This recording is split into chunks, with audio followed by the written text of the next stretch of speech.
Hey everybody, John the Other here, obviously, and I'm going to read you something that I wrote tonight, which if you want to read in text format, you can go over to my Patreon, and it's available for $2 or more patrons per month, and I want to thank everybody who's helping support this channel on Patreon, but let's get to the article right away. It's called The Unintended or Unforeseen Consequences of Me Too. Now, I think it's reasonable to believe one of the intentions of the Me Too movement is to make all male sexuality semi-criminal, and to erase for men any line between acceptable behavior and criminal behavior. I can't actually think of a better way to subjugate people than to make them unable to determine if they themselves are wrongdoers while they still depend for social validation on the consensus of women. But hashtag MeToo, which began as an online vigilante mob claiming victimization but pursuing only retribution rather than justice through social media where false claims cannot be debunked, the Me Too movement is now innovating, and there's money on the table to be had. So instead of only the power rush that comes with being able to mobilize public opinion and terminate a successful person's career, the, quote, survivors of so-called sexual assault now stand to claim hundreds of thousands of dollars in compensation for their meager efforts. The Globe and Mail, Canada's most self-important newspaper, ran an article on the 4th of April with the headline, Ontario Human Rights Tribunal gains steam as alternative route for sexual assault cases. Link to that in the low bar. Now I'm going to read a few paragraphs of this article as well as give some commentary as we go. And the first thing to note here is that the Globe and Mail is a Canadian newspaper, and the article is addressing claims of sex assault in Canada. Now, in this country, there's no such thing as rape. The name of the crime in the Canadian Criminal Code is sexual assault. It's defined in Code Section 271. So the headline, which reads, Ontario Human Rights Tribunal gains steam as alternative route for sex assault cases, is talking about what most people mean when they say the word rape in a criminal context. It's a criminal offense of grave consequence. But in spite of the gravity and the seriousness of sexual assault as a crime, we appear now to be content as a culture to treat its accusation as nothing more than idiot gossip. And when I say we are content to treat it so frivolously, I mean the people claiming to be victims are content. It's you and I, the listeners or the readers of this journalism, we are supposed to continue thinking sexual assault is serious, while our social betters treat the apparent offense as a trivial matter. But maybe calling it a trivial matter is not quite right. That headline again. Ontario Human Rights Tribunal gains steam as alternative route for sex assault cases. If you were to read that in the printed paper version of a newspaper rather than the online edition, this headline would fit most naturally into the business section of the paper. The article itself reads as follows. Victims of sexual assault and harassment in the workplace are winning higher awards than ever before from the Ontario Human Rights Tribunal, establishing a faster, less formal alternative to the civil courts. Do I need to point out the misuse of the word victim here, or can we all spot that instinctively and move on to other issues at hand?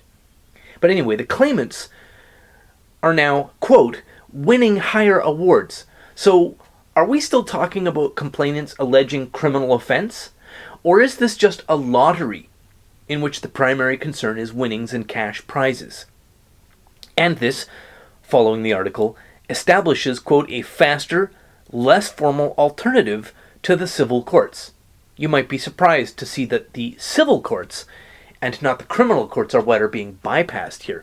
After all, sexual assault is named in the criminal code. It's not just a contract dispute or a civil matter. And that's not a typo in the article. The civil courts were already the preferred place to litigate sexual assault complaints because the so-called victims, in many cases, are not actually victims of what we would conventionally call rape or sexual assault. They are claimants engaging in a money-making enterprise. The problem with the civil courts is that in cases where an accuser is shown to be making a frivolous or an unjustified claim, judges in the civil courts can and do award costs to litigants who've been dragged into an unjustified litigation. So a false accuser in a civil court might end up being ordered to pay the legal costs of the person they falsely accused. And the business model of false accusation has already evolved and adapted past this hazard. Because in the pseudo-legal courts of the Human Rights Tribunal, a fraudulent litigant cannot be ordered to pay the costs of the person who is shown to be wrongfully accused. In fact, when an accuser's case falls apart because facts emerge showing they are a liar, the human rights tribunals do not even resolve with a decision that the complaint was without adequate grounds. They merely suspend the case with no resolution. So there is no legal, social, or financial risk to a fraudulent complainant, and plenty of reward to be had. The Globe and Mail article continues. In one case this winter, believed to be Canada's largest award given out for any reason by a human rights tribunal, a shoe store owner who served as employer and landlord to a woman was ordered to pay $208,000 plus $50,000 in interest for sex assaults he was found to have committed over as many as 18 years in the workplace and in her home. So the Globe and Mail article, which covers this new emerging business of sex assault accusation as a profit-making business, treats these developments as entirely positive, while the author somehow does not notice things like the employment as well as the sexual relationship between these two people lasting 18 years. Are we supposed to imagine that this woman was kept shackled in the basement of the shoe store, or do we recognize, because we are sensible adults, that this was a consensual relationship because it went on in both the employment and the sexual context for almost 2 decades? Similarly, how is it that this article is not a deliberate and loud endorsement of the rapidly growing adoption of the Mike Pence rule at an organizational level by every business with the need to hire employees? Something like, ahem, gentlemen, don't hire women, because if she ever needs money or an excuse for anything, you and your entire business and life's work will go under the bus in the blink of an eye.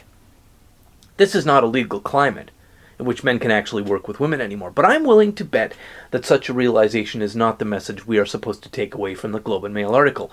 We're not supposed to notice any of that, I think. The article continues. In a second case, also this winter, a man who sexually harassed and abused a 15-year-old during her summer internship at a tattoo parlor was ordered to pay her $75,000.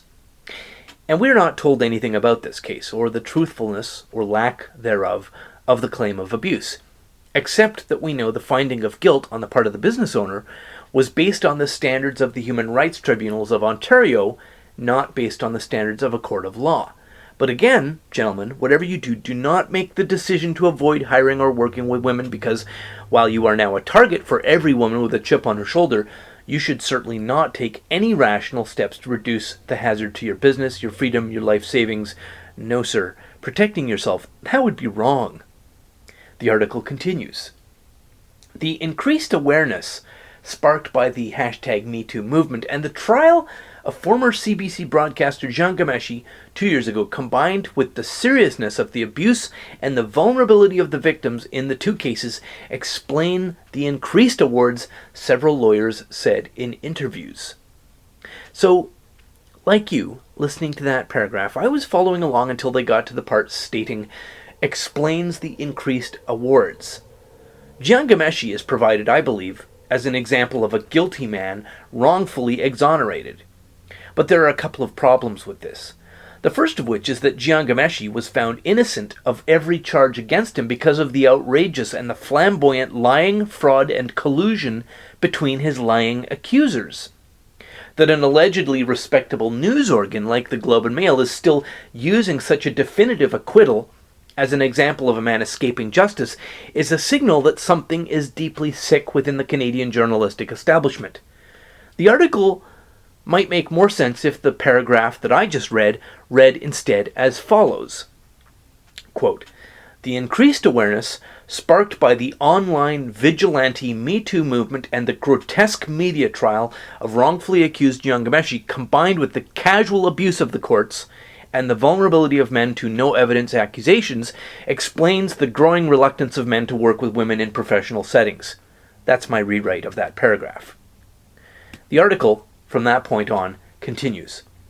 Quote, I think it's part and parcel of our greater awareness and sensitivity to the problem and its extent and the terrible, deep harms it causes, says Elizabeth Grace, a Toronto civil litigator specializing in sexual abuse cases. She was not involved in the cases. Now that paragraph from the Globe and Mail, I did not rewrite. That's Sean Fine and what he wrote for his article. But you can guess that that author did not intend the meaning which seems obvious to both you and me. In fact, I know the most obvious thing in the universe is completely outside the comprehension of feminist propagandists. The only question is that by willful intent or are they actually stupid? If you Google the words Me Too and unexpected, you will find an endless train of articles with variations of the title, Me Too is having unexpected consequences for working women. I have a collection of links in the low bar related to that. They are talking in all cases about individual men as well as large organizations all adopting their own versions of the Mike Pence rule. In some cases it's official company-wide policies of segregation in the workplace. In other cases it's individuals quietly and unofficially keeping women away from themselves and out of their work environment, and they are not wrong to do so. But apparently the fact that men, now under nearly continuous attack, are taking steps to protect themselves, and that this is in some way surprising to the people cheering for more #MeToo, we must either believe that feminists are actually so stupid as to be a kind of miracle, or we must admit in public and in our public discourse that this pretend surprise at the unintended consequences is built on a foundation of deep, deep malice and dishonesty. Dishonesty of such depravity that it is itself a kind of miracle. Thanks very much for listening. Thanks to all the people helping support the channel on Patreon, a link to which is in the low bar, and if you don't like Patreon, there's a PayPal link. And as always, have a lovely, lovely day. So one last thing I want to mention before I wrap this up. I've had a couple of people in the comments of the last 2 or 3 videos ask me why I am not uploading to BitChute, or telling me that I should upload to BitChute, and I've begun to do that. And so you will find a link in the low bar of this video to a copy of this video to on my BitChute channel.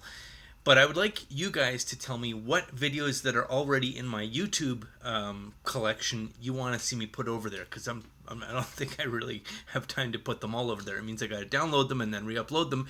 So let me know what you think is actually worth moving, and I will move that thing. Tell me in the comments below, or send me an email at john@johntheother. And thanks again to everybody who's helping me support the channel on Patreon. Thanks for watching, and as always, have a lovely, lovely day. I'm shocked to find that gambling is going on in here.